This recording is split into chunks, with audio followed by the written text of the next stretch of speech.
नाज़ो अपनी हसद और कीना में इतनी अंधी हो चुकी है कि इसे मरियम की तकलीफ और दर्द बिल्कुल नजर ही नहीं आता। परवेज की कड़वी बातों के बाद से वो ये वहम दिल में बिठा चुकी है कि मरियम आहिस्ता आहिस्ता इस घर की मालिक बन जाएगी और फिर उसकी अपनी इज्जत खाक में मिलकर रह जाएगी। यही ख्याल इसे बेचैन कर देता है और वो हर वक्त यही सोचती रहती है कि मरियम को किस तरह नीचा दिखाऊं और किस तरह इसे नुकसान पहुंचाऊं। एक दिन मरियम अकेली बावर्ची खाने में चाय बना रही थी।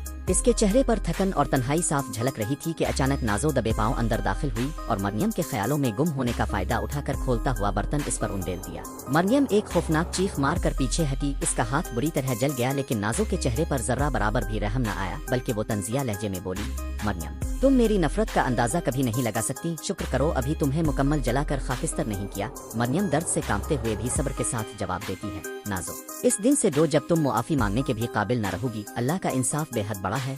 ये अल्फाज नाज़ो के दिल को तीर की तरह लगे और वो तैश में दरवाजा पटक कर किचन से निकल गई। मरियम लरसते हाथों के साथ अपना जलता जख्म संभालती हुई आहिस्ता आहिस्ता कमरे की तरफ बढ़ी। इसकी आंखों से आंसू बह रहे थे, मगर दिल में सब्र की ताकत बाकी थी। जैसे ही वो कमरे में दाखिल हुई, उमर घबरा कर उसकी तरफ लपका और परेशान लहजे में पूछा, मरियम ये क्या हुआ? तुम्हारा हाथ कैसे जल गया?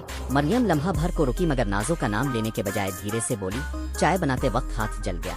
उम्र की आंखों में पशेमानी के साए गहरे हो गए। वो नरमी से मरहम लगाने लगा और भराई हुई आवाज में बोला, मरियम मुझे मुआफ कर दो। मैंने तुम पर बहुत जुल्म किया, लेकिन अब कभी तुम्हें अकेला नहीं छोड़ूंगा। तुम्हारा भाई तो जा चुका है, मगर मैं जिंदा हूँ और तुम्हारी हिफाजत करूंगा।